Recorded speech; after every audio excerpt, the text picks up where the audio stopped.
mas o que Jesus faz na vida de uma pessoa. Na outra edição que nós tivemos no Homem de Honra, nós ouvimos, irmão, como estava a sua vida, tudo estragado, casamento estragado, arruinado, enterrado em tanta coisa errada na vida, mas Jesus entrou na vida e mudou. Quero chamar aqui o Roberto, nesse momento, que vai falar daquilo que Jesus fez na sua vida, aquilo que Jesus fez por ele e aquilo que Jesus fez nele. Amém? Boa noite a todos. Amém? Eu espero que no final esse amém seja bem mais forte, depois de a gente comer um pouco, né? Mas eu sei que o pessoal está um pouco cansado. Mas eu vim aqui para contar um pouquinho da minha história para vocês. Vou resumir bem ela, bem mesmo, porque o tempo ele é curto. Mas eu vou tentar resumir e compartilhar com vocês o que aconteceu na minha vida. Nasci e cresci em lar cristão. Meu pai e minha mãe sempre me levaram à igreja, à escolinha, nasci na igreja, me criei na igreja, me batizei, tudo certo. Mas no ano de final de 94, eu tive a infelicidade, trabalhava numa empresa, trabalhava junto com o Elisandro, está por aí, trabalhava numa empresa e as influências, a amizade naquela época, rapaz muito novo, mas trabalhava já naquela época. E tive a infelicidade de me afastar de Jesus. Foi a maior infelicidade que eu tive na minha vida. Foi a pior coisa que eu fiz, foi ter me afastado de Jesus. Isso no final de 94, por aí. E quando a gente se afasta de Jesus, a gente sabe que a gente vira escravo, fica escravo do diabo. Foi o que aconteceu comigo. E a partir de ali, amizades do mundo, bebida, e eu tive ainda outra infelicidade, maior ainda, que foi de conhecer e cair nas drogas. Acabei conhecendo as drogas, trabalhava o Elisandro, está aí também, no mesmo ano, eu tive essa infelicidade. E minha mãe e meu pai sempre na igreja, mas eu lá no mundo, achando que era feliz, perdendo o meu tempo. Só que a coisa foi piorando, foi piorando. Vou resumir para vocês, ao ponto de, no ano de 2000, no mês de julho, por aí, foi onde eu cheguei no limite. Aí nas drogas, estava demais a coisa, demais mesmo. E a mãe e o pai sempre na igreja, trabalhando, e a mãe orando pela gente. Mas final de 2000 foi o final do fundo do poço para mim. Foi que eu disse, eu não aguento mais. Cheguei em casa, pedi ajuda para minha mãe, na época. Cheguei, mãe, me ajuda, eu preciso de ajuda. Bati no emprego da minha mãe, 9 horas da manhã, pedi socorro. E naquele ano eu fui para uma clínica e fiquei até o início de 2001. Final de janeiro de 2001, por aí. E a partir dali, então, voltei para a minha rotina normal, trabalhando, voltei para a mesma empresa. Fui para o quartel nessa época, em 99, nada adiantou. As pessoas, quem sabe vai melhorar no quartel, o quartel vai ajeitar esse cara. Não ajeitou coisa nenhuma. E 2001, então, quando eu volto, então, naquele ano, 21 de fevereiro, eu invadi a casa do Paulinho está ali. Fui lá e disse, Paulinho, pedi a Daiane em namoro, 21 de fevereiro de 2001. E o Paulinho, me lembro como se fosse hoje, o Paulinho disse, não, tu tem que ter, alguém tem que te dar uma oportunidade, nós esperamos, vamos te dar uma oportunidade, um voto de confiança, quem sabe tu vai mudar. Tu tem que mudar, tu tem condições de mudar. Então eu comecei a namorar a Daia, 2001, mas a clínica ela adianta até um ponto, quando tu está lá, se tu não tem acompanhamento, se não tem Jesus, se não tem a palavra. Me lembro do Givanildo, quantas vezes esse homem esteve lá batendo palma na frente da minha casa, me convidando para vir no culto dos jovens. Me convidava. Então, em 2001, eu comecei a namorar com a Daia, ele começou um relacionamento. Só que continuava ainda as bebidas, continuava as festas, fazendo tudo errado. Fui trabalhar noutra empresa depois. E a coisa foi pegando preço de novo, né? Começando a cair de novo, bebida. Quando a Daia engravidou do Robert, então a gente juntou nessas coisas. Muita coisa que não tinha quase nada. Não tinha nada, na verdade. A gente juntou nessas coisas, fomos para uma casa que a gente estava fazendo. E ali então comecei minha vida de casamento, ajuntado na época, eu e a Daia. E então a Daia ficou grávida do Robert na época. E ali começou novamente a minha vida. Achei que ia melhorar, mas a minha vida foi cada vez mais definhando. Então, a nossa vida de casamento às vezes parecia que era bom. Mas eu confesso para vocês que falei uma vez para a Daia, que às vezes quando eu saía da DECA, eu tinha vontade nem de vir para casa. Eu não tinha vontade de ir para casa. Porque eu era muito infeliz. Eu era muito infeliz mesmo. Ninguém sabia isso. Ninguém sabia disso. E muitas coisas aconteceram. E teve uma frase que eu guardei uma vez, uma discussão que eu tive, uma discussão muito feia que eu tive em casa com o pai e com a mãe. Então, uma frase que me influenciou muito nessa época. Porque eu guardava, porque eu não ia ser nada. Eu não ia ser nada, depois de muitos anos, passou os anos, meu pai orou por mim, a gente se perdoou. Mas uma frase que eu guardava assim, tu nunca vai ser nada. Tu é um desgraçado, tu nunca vai ser nada. Ninguém vai te respeitar, ninguém te dá valor para ti. Tu não tem jeito. Então eu fazia de tudo para que as pessoas me respeitassem. Eu queria botar medo, queria intimidar. Quantos xingão eu levei dos meus vizinhos ali na época do Paulinho, que não demorava a dar. Bota a cabeça no lugar, rapaz, queria andar armado, mostrar para os outros que era o cara, queria colocar algum medo nas pessoas para mostrar que tinham que me respeitar. Mas, na verdade, a minha vida foi indo para o fundo do poço. Por inúmeras vezes, Deus, com a misericórdia dele, me livrou. Porque ele tinha um plano na minha vida e tem um plano na minha vida. E as coisas foram se aprofundando. Depois de casado, a mesma coisa, achei que ia melhorar. E a nossa vida dentro de casa virou uma desgraça mesmo. Porque daí todo final de semana ia beber, ia para os jogos. E a gente gostava de fazer uma bagunça. Todo final de semana era uma bagunça. Quando nós brigávamos em campo, nós se arrebentávamos, fazia o escarcéu. E a nossa vida sempre se definhando.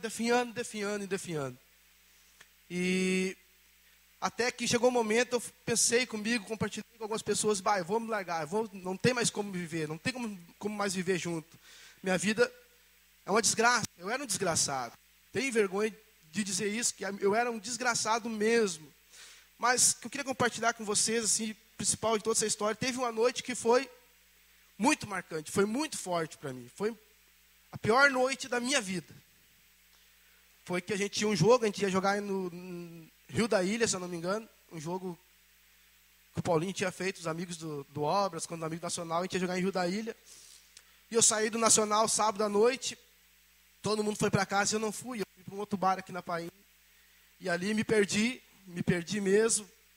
Bebida, novamente naquela noite, a droga de novo. E eu cheguei em casa e no meio do caminho eu pensei, hoje eu vou dar um fim em tudo, vou acabar com tudo, porque olha o jeito que eu estou de novo, não tem mais jeito, tentei, não teve solução, não tem mais jeito na minha vida. E foi a noite que eu cheguei em casa e toquei horror, fiz uma fiasqueira, fiz o maior papelão da minha vida. Meu filho era um bebezinho e meu filho se desesperou no colo da Daia. O Robert teve algumas consequências depois, ficou gago. Meu Deus, a minha vida foi cada vez mais indo para o fundo do poço, uma desgraça total. Então eu tinha decidido, eu vou me separar. E logo o Robert nasceu também, a gente decidiu que a gente queria apresentar o Robert. Eu queria apresentar o Robert. E a Daia queria batizar. E ela dizia, eu vou batizar. Eu dizia, não, nós vamos apresentar. Não, nós vamos batizar. Eu dizia, nós vamos apresentar na igreja. Daí a gente entrou num acordo. Tu batiza lá na igreja, lá, e de noite eu levo ele apresento na igreja e tá bom assim. E naquela noite a gente vem apresentar o Robert. Que vergonha, tem vergonha de algumas coisas que eu me lembro. Cheguei aqui, falei com a pastora Luciana, eu quero certificado, eu quero para todo mundo. Se achando o cara, né, miserável. E a pastora, com o maior amor, com o maior carinho, fez tudo que eu tinha pedido. E a gente fez, o pessoal veio, e naquela noite, a família da Daia acabou conhecendo a igreja. E entraram em contato com a pastora, que queria conhecer mais um pouquinho. E ali começou, acho que o primeiro aprisco, né, vamos dizer assim, na casa da Marta. E a pastora ia lá toda segunda-feira à noite. E nós saíamos para jogar bola. Nós ia jogar bola no Orange, jogar em alguns outros lugares. E a pastora sempre convidava, Beto, vem um dia no aprisco. Eu ficava lá no corredor, jogando bola, até da hora de nós ir para o jogo. E nunca entrei no aprisco. Dizia, não, olha, eu venho. Às vezes chegava no final, até participava, ficava ali fora, esperando, escutando a oração. Mas não tinha vida mudada ainda. E ali nos bastidores, a pastora aconselhou a Daia, né? Olha, tenta, tem um curso na igreja, se inscreve. Curso Casados para Sempre e tal. Cheguei um dia em casa, a Daia, olha, me inscrevi num curso. Eu, que bom para ti, né? Que curso que tu se inscreveu? Ah, num curso para casado. Nós dois tem que ir todo sábado. Eu disse, mas tá louca? Não precisa de curso. Ninguém precisa me ensinar sobre como tem que ser casado, como é que é isso e aquilo.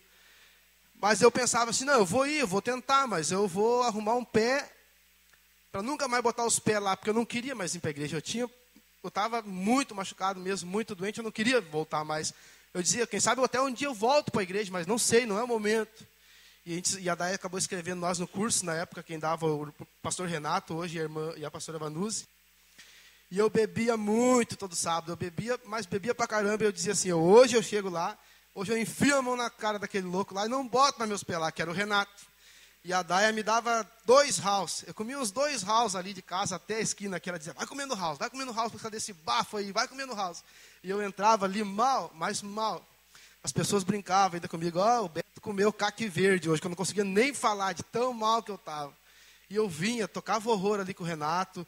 Não era só eu, tinha uns outros aí junto, né? Que deu o Marcos.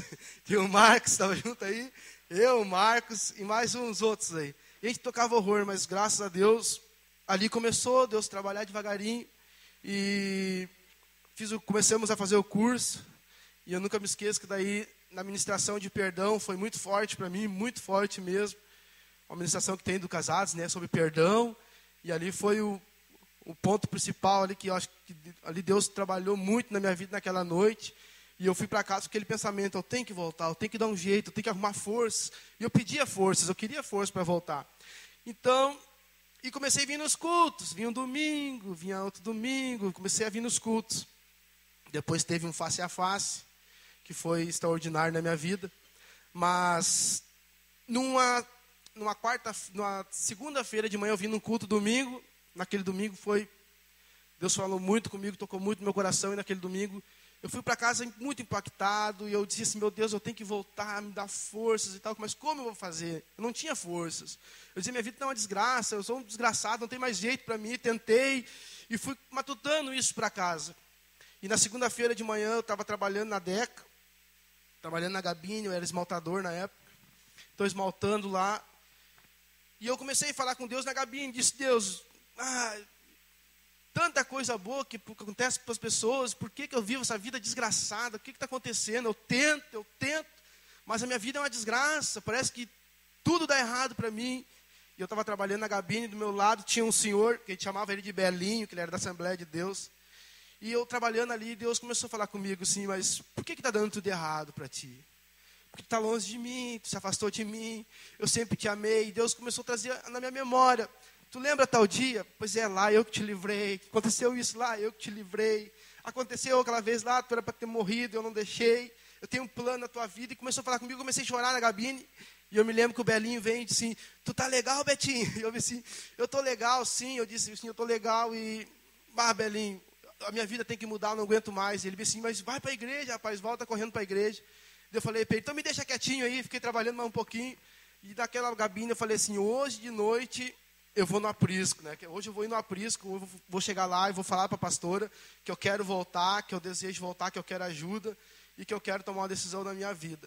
Então foi numa segunda-feira, cheguei no aprisco e falei para a pastora, pastora, aconteceu isso, eu quero voltar, eu preciso voltar, eu desejo, tá, não dá mais, eu não aguento mais essa vida, me ajuda. Então fui abraçado, a gente orou aquele dia, eu toquei até um violão aquele dia no aprisco, lá cantemos um louvor, foi muito bom. E ali Deus começou a trabalhar na minha vida. E comecei a dar espaço para Deus agir na minha vida. Fui no face a face, foi extraordinário, fui no impacto. E dali em diante a paixão começou a crescer, a arder dentro do meu coração. E daí eu brincava com os guris na Deca, que lá eu tinha vários apelidos, uns me chamavam de Betinho, outros me chamavam de Canal, que era uma gíria na época, né? Aí Canal, eu sempre, aí Canal. Todo mundo achava que eu era super feliz. A Daya lembra. Eu era o diretor esportivo lá, junto com os outros caras, a gente fazia jogo, todo final de semana, aquele monte de festa, mas só ela sabia como é que era dentro de casa, era um inferno, era uma desgraça, a gente era muito infeliz, muito mesmo. E a gente tinha tomado a decisão de se separar, que não dava mais, e quando eu tomei essa decisão, depois saí da Deca, acabei saindo de lá, e eu dizia para os guris depois, olha, vocês achavam que eu era Canal, né? Vocês achavam que eu era feliz, mas não era feliz, eu era um desgraçado. E antes, na verdade, eu não era um canal, mas hoje eu desejo ser um canal de bênção na vida de todas aquelas pessoas que me rodeiam, no meu aprisco, na minha casa, nos meus familiares, porque Deus fez isso na minha vida. Deus transformou, vocês não têm noção do que Deus fez na minha vida. Hoje tem a família, tem o Robert, já está com 10 anos, a gente tem a Rayana, a gente começou no aprisco na segunda-feira, ali na casa da Marta, minha sogra, com a pastora. Eu ia na segunda ali na pastora, na quarta eu ia no outro aprisco que tinha ali, depois o pastor me puxou para lá, para o aprisco dele. Hoje a gente está aí trabalhando para Jesus. Só resumir para vocês o que Deus fez na minha vida. Então, de 2008 para cá, né, o que Deus fez na minha vida, as pessoas compartilham às vezes. Alguns vizinhos, hoje, graças a Deus, muitos, alguns daquelas pessoas que estavam lá com a gente, um vizinho aqui, já está na igreja também, está servindo a Deus. Mas o que Deus fez na minha vida foi muito grande, foi muito forte. Hoje eu tenho minha família, Deus transformou minha vida. Hoje eu posso dizer que eu sou feliz, hoje eu posso dizer que eu e minha casa servimos ao Senhor. Hoje, o que Deus fez na minha vida, eu não tenho como explicar para vocês, como fazer com que vocês entendam a felicidade do meu coração, o regozijo, o que eu sinto, por tudo aquilo que Deus fez na minha vida. Porque antes, eu era um desgraçado, eu era um infeliz, mas hoje Deus transformou minha vida. Hoje eu sou um cara feliz, sou um homem de honra, tenho minha casa, levo meus filhos, tento ensinar eles, ensino eles a palavra, mostro para eles o caminho, porque Deus transformou e Deus mudou a minha vida. Nunca, há muitos anos atrás, eu era um desgraçado mesmo, mas hoje sou muito feliz, porque Deus transformou, Deus mudou a minha vida. A Daya está ali, o Robert está ali, a Rayana deve estar com a avó dela, mas hoje a minha família vê o que a gente vive, não é só de aparência que nem antes, que as pessoas achavam que a gente era feliz, mas nosso casamento, a nossa casa era uma desgraça. Mas hoje, graças a Deus, Deus mudou tudo isso. Mas eu abri meu coração e tem muito mais para contar para vocês. Estou resumindo aqui, né, para contar bem breve, para não tomar o tempo da palavra, que é mais importante ainda, mas compartilhar com vocês o que Deus fez na minha vida e na minha família. Amém? Então, era esse o meu pequeno testemunho em nome de Jesus. Coisa preciosa, filhão. Graças a Deus. É alguém que nós abraçamos, investimos e deu certo. Graças a Deus. Que Deus abençoe Roberto, Deus abençoe os homens de honra que estão aqui nessa noite, em nome de Jesus. Que você receba também aquilo que Deus tem preparado para a sua vida. Amém? Realmente o propósito de Deus, irmãos, é como um propósito de um pai. O propósito de um pai não é que o seu filho vá mal, que o seu filho, a sua vida seja uma desgraça, mas o propósito do pai é que o filho vá bem.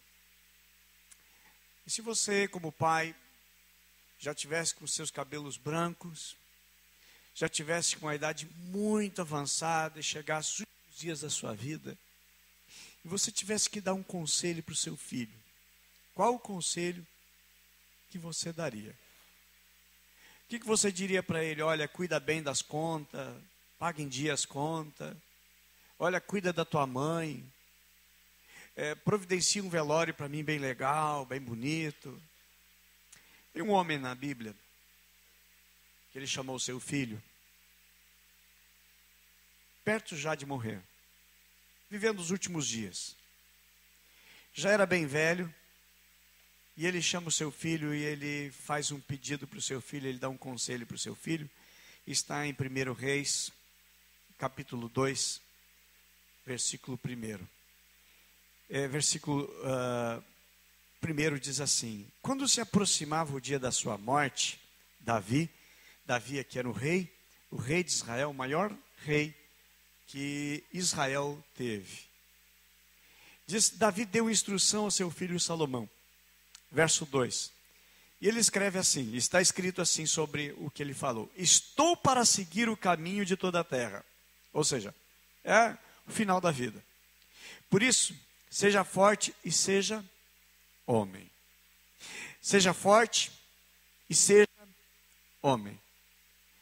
É um conselho que um pai vai dar para um filho: seja homem. Davi já está velho, perto da morte, ele dá esse conselho para o seu filho, que é o sucessor no trono. Salomão, o nome do filho dele, vai ser agora o substituto.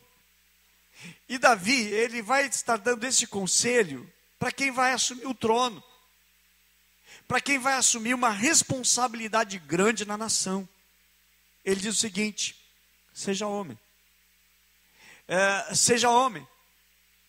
Muitos são meninos. Muitos ainda são guri, são moleque. Poucos são homens, homens de verdade. Mas raros são homens e homens de honra.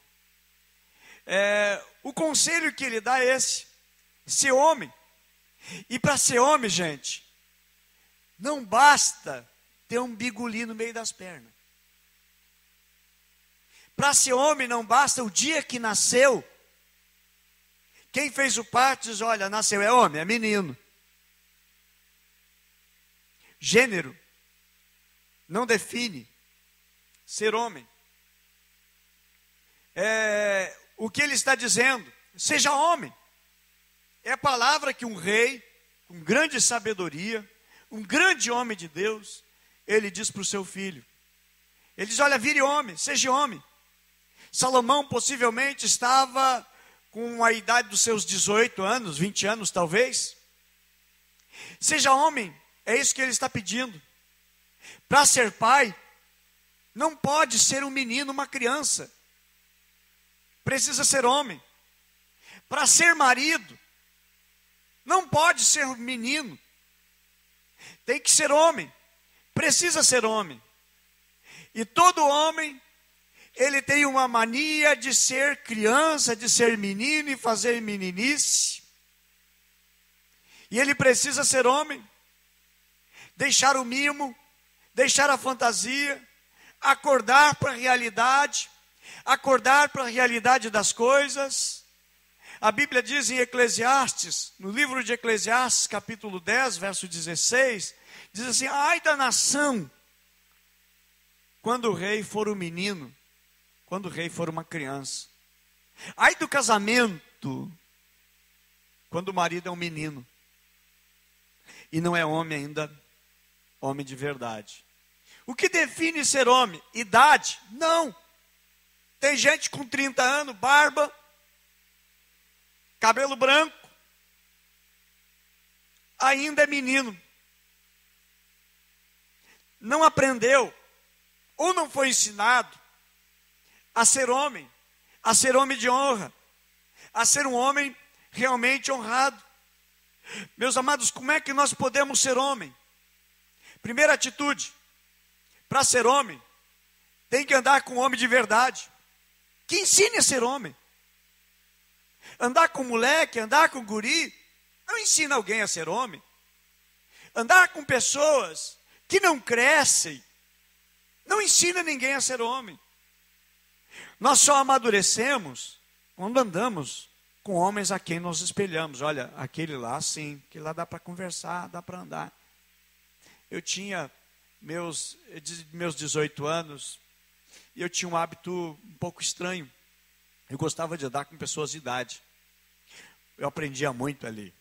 Eu tinha meus amigos, jogava bola junto com o pessoal, brincava, mas andava de bicicleta, jogava taco, mas eu gostava de conversar com pessoas com mais idade. Eu aprendia muito dali. O livro de Cantares, capítulo 8, verso 4, diz: não desperte a minha paixão no tempo errado, até que queira. O que tem hoje, irmãos? Jovens de 12, 14 anos, entrando num relacionamento, querendo namorar. Na realidade, qual é o tempo, qual é a hora, qual é o momento de namorar? No mundo de hoje, qualquer idade serve. A menina de 8 anos dizendo para a mãe: mãe, o fulano que tem 14 anos pediu para namorar comigo, eu estou apaixonada por ele. 8 anos, uma criança. É o mundo que nós estamos vivendo, é o mundo que hoje cabe, é o mundo que hoje forma uma certa ideologia. Então, qual é a idade, qual é o momento? A Bíblia menciona, irmãos, é o melhor livro, é o único livro no mundo que traz orientação, porque fala da nossa formação, como nós fomos criados, porque nós fomos criados por Deus, amém? Ah não, o homem veio do macaco, é como aquela criança, casal separado, né? Um final de semana ficava com o pai, o resto da semana ficava com a mãe. O pai pegou, né, e conversou com o filho: final de semana, vamos para o cinema, vamos jogar, vamos brincar, pá, tranquilo. Depois chega o menino em casa para a mãe: ô mãe, de onde é que nós viemos? E ela disse: olha, filho, pela Bíblia, a Bíblia ensina, nós somos feitos por Deus, nós fomos criados por Deus. Ah, pai, mãe, mas o pai me disse que a gente veio do macaco. Eu disse: meu filho, não interessa de onde veio a família do teu pai. Não interessa de onde veio a família do teu pai. Nós viemos de Deus, Deus é que nos criou. Então, meus queridos, nós temos uma base, é a Bíblia Sagrada que nos ensina. E Deus nos diz na sua palavra o seguinte: deixará o homem seu pai e sua mãe, e se unirá à sua esposa. Há um princípio que se fala do namoro. Namoro, na realidade, não é bíblico. Por exemplo, há 150 anos atrás não tinha namoro. Era um noivado.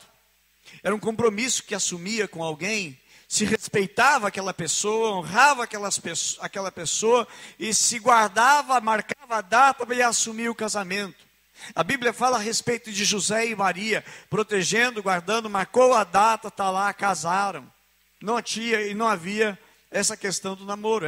O namoro, irmãos, é uma questão cultural que veio existir em cerca de 150 anos atrás. Só havia o noivado e o compromisso assumido. Agora a Bíblia diz o seguinte: deixará o homem seu pai e sua mãe. Não diz assim, deixará a criança, seu pai e a sua mãe, se unirá à sua esposa. Deixará o adolescente, o pré-adolescente, o seu pai e a sua mãe, e vai se unir à sua esposa. Não deixará o homem. Tem que ser homem. Para deixar a casa, tem que ser homem. Tem gente que quer namorar, mas quer continuar gostando, morando na casa do pai e da mãe. Tem gente que quer um relacionamento, mas não sabe quanto que custa um pacote de fralda. Não sabe quanto que custa um pacote de sal. Não estão prontos, não estão aptos, e a Bíblia diz: deixará o homem, o seu pai e a sua mãe. E aí então, o homem, irmãos, é aquela pessoa que tem a vida estruturada.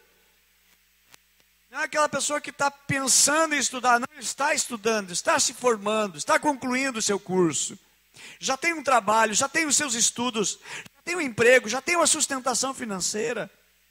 A Bíblia diz lá em Gênesis capítulo 24, quando Abraão diz para o seu servo: olha, vai na terra de Padã-Arã, vai lá e traz uma mulher para o meu filho. Não diz: olha, traz uma criança para o meu filho. Traz uma adolescente, uma pré-adolescente, uma mocinha, uma jovem. Diz assim: traz uma mulher. Mulher não no sentido de ser ou não virgem, mas no sentido de ser uma mulher formada. Uma mulher já de cabeça pronta. O termo que é utilizado é mulher, já uma mulher amadurecida, sabe o que quer na vida. Busca uma mulher para o meu filho. Abraão está buscando uma esposa para o seu filho. Ele não diz: traz uma mocinha, uma criança, uma adolescente, mas traz uma mulher pronta para casar com meu filho, que é homem. Não quero aqui trazer sobre a idade dele, estava passado ou não da idade, mas o que ele queria, irmãos, para o seu filho? Queria o melhor, uma mulher de cabeça. Não alguém avoado da vida. Não uma aventureira da vida. Se der certo, dá. Se não der, não deu. Meus irmãos, outra coisa que Deus diz também para o homem: do suor do teu rosto comerás o teu pão. Homem, come do suor do seu rosto. Piá, guri, não come do suor do seu rosto. Come do suor do rosto do pai, da mãe, da avó, do vô, do tio. Do suor do rosto não come. Aliás, diga-se de passagem, quando o guri começa a trabalhar, a primeira coisa que ele faz, ele troca o PlayStation dele. Primeira coisa, quando um piá começa a trabalhar, não é homem, ele pensa em trocar, melhorar o seu videogame. Um homem, quando trabalha, ele está pensando na família. Eu vou comprar um terreno, vou comprar alguma coisa, vou fazer umas economias, porque eu quero casar com uma mulher. Ele projeta o seu futuro, ele pensa para o amanhã: eu vou guardar, eu vou investir nos meus estudos, porque eu vou ter família, vou constituir família, e a minha família vai ser muito feliz, minha família eu vou fazer muito alegre, a minha família eu vou fazer uma família muito honrada. Homem pensa assim. Piá não pensa assim. Piá não pensa, ele só pensa nele, na sua satisfação. E homem está pensando em quem? Na sua família. Está pensando no seu lar. E quando é homem, ele já sua para dar o sustento. Mas ele não tem ninguém, ele não tem uma namorada, ele não tem uma noiva. Mas agora ele está trabalhando, ele já chega para o pai, como o meu filho disse, ele estava numa entrevista, olha pai, se eu passar nessa entrevista, pai, pode deixar que uma das contas de casa eu vou pagar. E mais outra coisa também eu quero pagar, irmãos, é mentalidade de homem já. Quer ajudar em casa. Quantos filhos que não são homens de verdade, que ganham, não ajuda um centavo em casa. Quando se é homem, diz, pai, é o seguinte, tá aqui, eu quero ajudar. Eu quero ajudar dentro de casa, porque agora eu sou homem. A Bíblia diz que do suor do teu rosto comerás o teu pão. Eu como aqui nessa casa, eu como nessa mesa já há 20 anos, e eu quero ajudar também no sustento, porque a Bíblia diz, comerá do suor do teu rosto. Piá não pensa nisso. Piá só pensa nele, roupa de marca, tênis de marca, ele pensava em investir nele, mas não está nem aí com a família, nem está pronto para namorar. Qual é a menina com sã juízo que vai desejar casar com alguém assim? Se observa um homem, como ele trata a sua mãe. As meninas, eu gosto de dizer, quer saber se ele vai ser um bom marido? Observa como ele trata a mãe dele. Se ele é estúpido com a mãe, se ele é grosseiro com a mãe, se ele não honra a mãe, a esposa vai ser infeliz. Cai fora, porque vai ser um péssimo marido. Não é um bom filho, não vai ser um bom esposo. São atitudes, meus irmãos, e são princípios que Deus nos ensina. Agora observa bem. Gênesis capítulo 41, verso 33, diz que José saiu da cadeia, ele foi, por inveja dos seus irmãos, foi colocado num poço lá sem água, depois tiraram ele, venderam ele para ser escravo, e levam ele lá para um outro país tão longe, o Egito, e lá ele é comprado por um comandante, e trabalha na casa dele, mas ele faz tudo bem, com excelência, e ele é promovido de posto, e ele continua fazendo o seu trabalho muito bem, é promovido. Um dia, lá por causa de uma mentira, e de uma sedução, mentiram contra ele, ele vai para a cadeia. Lá na cadeia, tudo começa a melhorar na cadeia quando ele vai para lá, porque ele é um homem de honra. E a Bíblia menciona que ele vai crescendo dentro da cadeia como prisioneiro, o mais honrado. Tanto que o carcereiro confiava nele a responsabilidade de todos os presos. Aí um dia, ele interpreta o sonho de um copeiro, e ele interpreta o sonho também do padeiro. Deu certinho conforme ele disse a interpretação dos sonhos. Passaram-se o tempo. O rei teve um sonho que ninguém entendeu. Ele sonhou com 7 vacas bem gordas, bem fortes, bem lindas. E essas 7 vacas foram ao encontro de 7 vacas magras. Devoraram aquelas vacas magras. E mesmo assim elas... 7 vacas magras engoliram as 7 vacas gordas. Depois o rei teve um outro sonho, que eram 7 espigas mirradas. E essas 7 espigas mirradas, elas engoliram, devoraram 7 espigas cheias e gordas.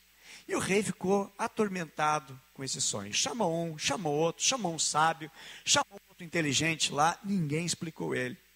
E aí o semblante do rei estava abatido, muito abatido. E aí perguntava, mas rei, por que está tão abatido? É por causa desse sonho que me atormenta. E ninguém consegue me trazer a interpretação. Aí o cara lembrou, olha, tem um lá na prisão, o cara interpreta assim qualquer sonho. Então tragam.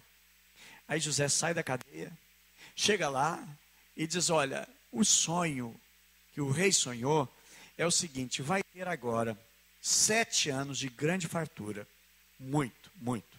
Como nunca antes produziu o Egito. Vai produzir tanto.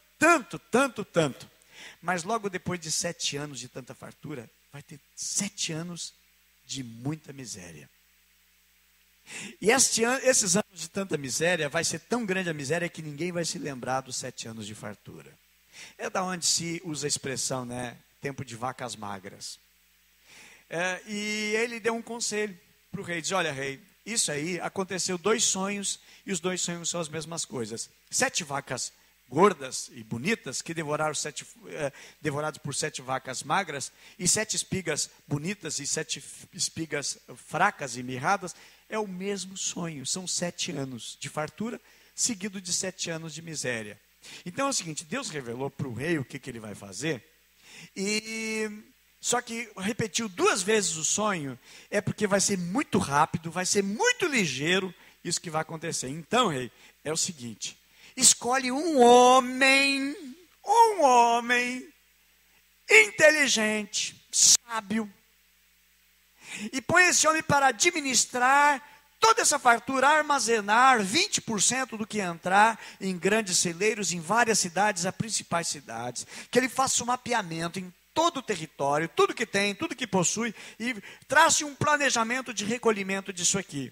Depois, quando vier os 7 anos de escassez, tem armazenado para o tempo da miséria. Ele escolhe ligeiro alguém para fazer isso aí, porque Deus tem pressa.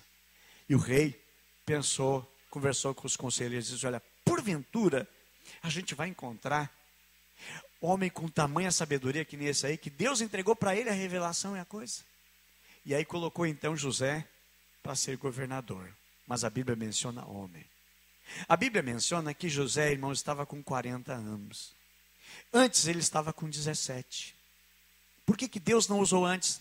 Ainda não era homem, ainda era moleque, mimado pelo pai, se queixando de um irmão aqui, se queixando do outro ali, com probleminhas aqui, com probleminhas ali. E aí então, cheio de vaidade no seu coração, porém aquele tempo, irmãos, foi um amadurecimento, ele foi se tornando homem. Eu entendo, irmãos, que Deus tem projeto com homens. Deus tem projeto e Deus muitas vezes nos leva por momentos de dificuldade para nos amadurecer, nos gerando experiência. Faraó disse, agora tá aqui, esse aí, achamos o homem. Esse aqui é o homem. E eu quero dizer, irmãos, que mulher também, mulher não gosta de moleque, mulher gosta de homem. Dizem, né, que mulher gosta de carinho, né? Tem uma brincadeira, diz que mulher gosta de carinho, gosta de perfume, carinho, colar, carinho, sapato, carinho. E mulher detesta, tem horror de barata, né? Viagem barata, roupa barata, calçado barato, bolsa barata, né? É só brincadeira.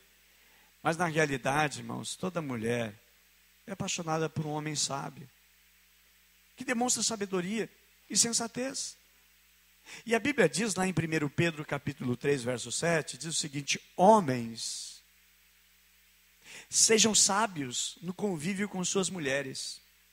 E traz ali uma orientação. Tratem-nas com honra, como parte mais frágil e co-herdeiras do dom da graça da vida, de forma que não sejam interrompidas suas orações. Sabia que oração só vale diante de Deus se a gente trata a mulher com honra? Como que um homem, mesmo que não seja casado, mas ele desonra tudo que é mulher que passa na rua? Nem a oração dele tem valor diante de Deus. O cara pode pedir, implorar, não recebe nada porque não trata a mulher com honra, não trata a sua mãe com honra, não vai tratar também a sua esposa.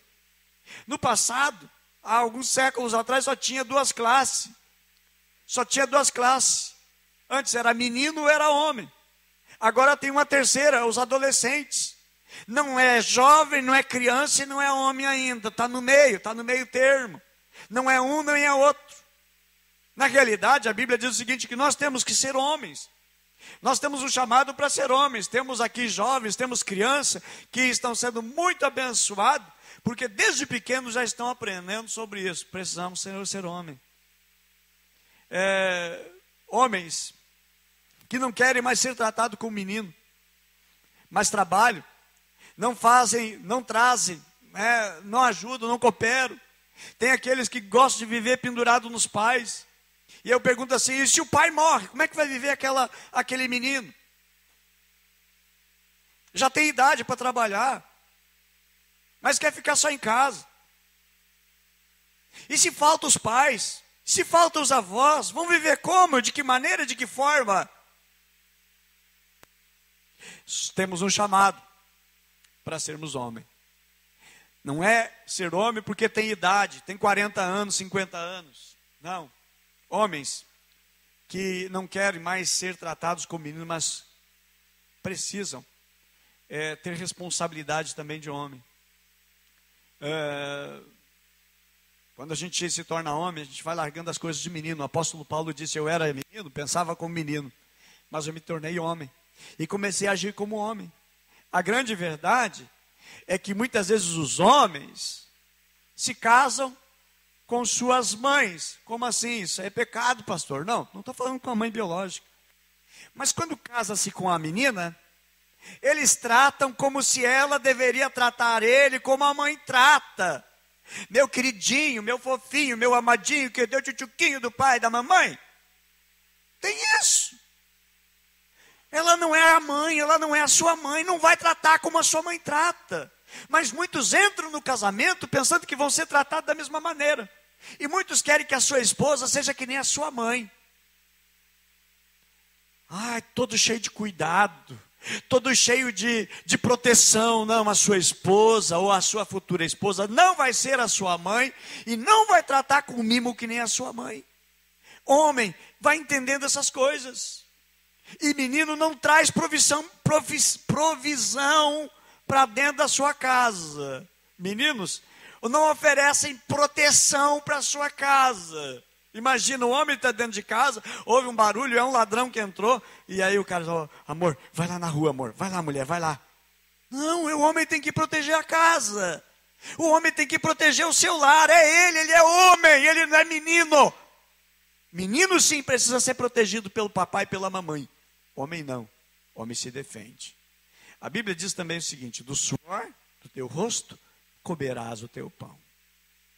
Aos que não são casados, os que são solteiros moram com os pais. Se você não ajuda em casa, desculpe, mas você ainda não chegou à maturidade de ser homem. Homem come do suor do seu rosto, ajuda, coopera, porque um dia ele vai ter um lar, um dia ele vai ter que assumir um compromisso. O homem, o seu primeiro salário, ele está pensando assim, na casa, no lar, está pensando em algo maior. Há uma tribo que entre os índios, que com 14 anos o menino ele caça, ele pesca, ele traz comida para casa, ele tem a sua horta, ele planta, ele colhe, ele prepara o alimento, ele tem os seus animais dele mesmo, e ele cuida dos seus animais, ele engorda os seus animais, ele trata dos seus animais, ele cuida do seu rebanho, deseja que o seu rebanho já reproduza e ele possa melhorar as suas condições. Com 14 anos já tem habilidade, capacidade para ser homem e cuidar da sua casa. Como a mãe disse para o seu filho: filho, não dá, meu filho, tu vai ter que conseguir um trabalho. Com 35 anos. 35 anos. Ah, mãe, para com isso, para de me amolar, mãe. 35 anos. Misericórdia. Não aprendeu a ser homem ainda. A mãe ganha bem, o pai ganha bem. Trabalhar para quê? Nós vivemos, meus irmãos, numa sociedade que ensina mal o ser humano. Quantos de vocês com 14 anos, com uma caixinha de picolé, uma caixinha de engraxar sapato, estava lá para ganhar o troco, para ajudar dentro de casa? Mas nós vivemos uma sociedade, irmãos, que está cada vez mais fora dos padrões da palavra de Deus. Então o homem é responsável, cuida do seu lar, cuida da sua casa, cuida da sua esposa, cuida dos seus filhos. E um outro grande problema aí, às vezes o marido trabalha o dia inteiro, chega em casa cansado, e as crianças vêm em volta dele: sai para lá, sai para lá, sai para lá. Não, a esposa ficou o dia inteiro com os filhos. Agora é vez de você, papai, assumir os filhos, cuidar dos filhos, brincar um pouco com os filhos, até eles dormir. No dia seguinte, a lida continua, você vai para o trabalho, os filhos estão com a mãe, mas o pai tem que estar acompanhando os filhos. Muitos filhos estão sem pais. Só tem um progenitor, alguém que gerou, mas ainda não é pai. Então os pais casam e querem, às vezes, o cuidado maternal durante a vida inteira. Isso é coisa de menino. Agora, por exemplo, também com relação ao lar, aqueles que já casaram, os que não casaram ainda. Gente, você está num barco, o barco vai estar afundando, você tem seu filho. ali pequeno, e tem a sua esposa, quem você vai salvar? O filho ou a esposa? Gente, nós temos que entender o princípio que nós temos que cuidar da nossa esposa. Os que vão casar um dia, entre os que estão aqui, cuide sempre da esposa.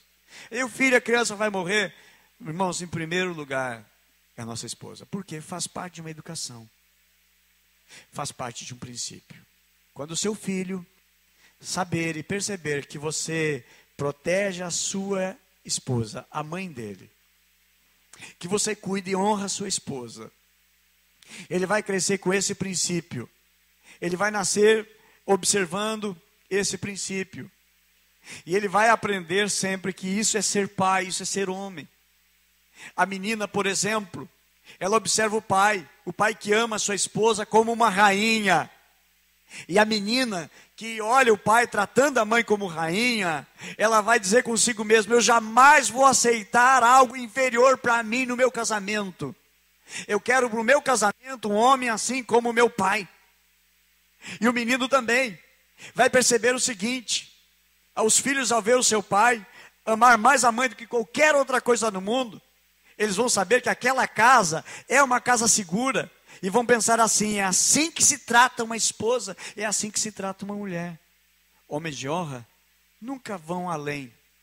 Os homens de honra, vocês homens de honra, os filhos nunca vão ir além de vocês. Os nossos filhos olham para nós como nós sendo a medida deles. Por isso que às vezes as famílias vão denegrindo, vão se dilacerando. Às vezes o neto vê o avô é divorciado, o pai está no terceiro casamento, o filho é o da quinta esposa, e pior, agora o pai dele já engravidou a amante, e agora o que vai fazer? E é nessa cultura que ele está convivendo. Hoje muitas vezes se procura: eu quero alguém para mim perfeita, vai para uma agência de namoro, eu vou encontrar alguém aqui, e é perfeito igual a mim, gosta de mim, que tem as mesmas características. Não, irmãos, às vezes Deus prepara pessoas diferentes, coloca morar dentro da mesma casa, para nós aprendermos o princípio do amor incondicional de Deus. Até aconselho todos a assistirem o filme Amor Incondicional. É um piquenique que alguém está fazendo, e ele vai dar um estudo a respeito do livro de Oséias, e o livro de Oséias fala exatamente de um amor incondicional. O marido que ama uma esposa que não presta, uma mulher que não merece, mas fala de como se deve tratar e como se deve amar. E é essa maneira, irmãos, que Deus nos ensina. Aonde?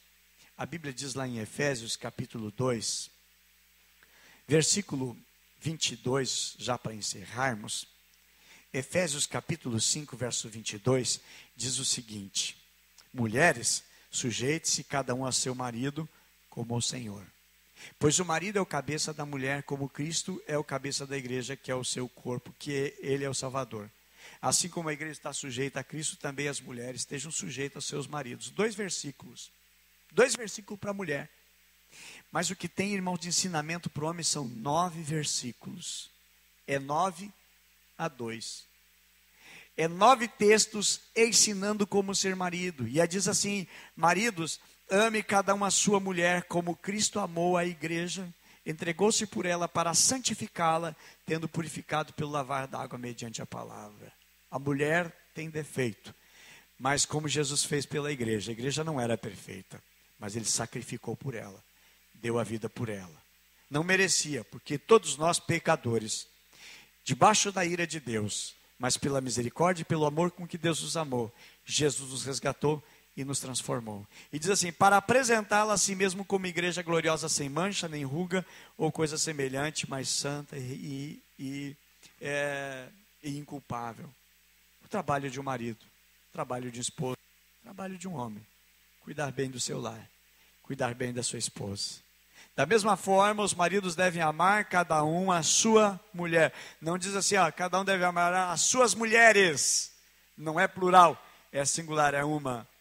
Deus não fez Adão, Eva, Joaquina, Beatriz e a Francisca. Fez Adão e fez Eva, uma para cada um. Uma esposa para cada marido. E esse é desde o princípio assim. Além do mais, ninguém jamais odiou seu próprio corpo, antes alimenta e cuida bem dele, como Cristo faz com a igreja. Pois somos membros do seu corpo. Por esta razão, o homem deixará o pai e sua mãe se unirá à sua mulher, e os dois se tornarão uma só carne.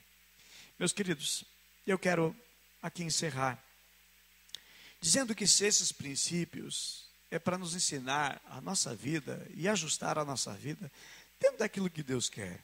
Por que às vezes o casamento não está legal? Por que às vezes as crises nós enfrentamos? Pode ser problema do lar de onde nós saímos, a casa de onde nós saímos. Pode ser o nosso lar, a nossa casa que está em conflito. Talvez você já passou por várias experiências horríveis na sua vida, mas eu quero dizer que Deus, o Senhor Jesus, tem um grande propósito. E Ele deseja nos transformar como homens de verdade, homens de honra. Que a graça do Senhor Jesus esteja sobre a sua vida e você seja um homem de honra. Amém? Quero convidar vocês para nós ficarmos em pé.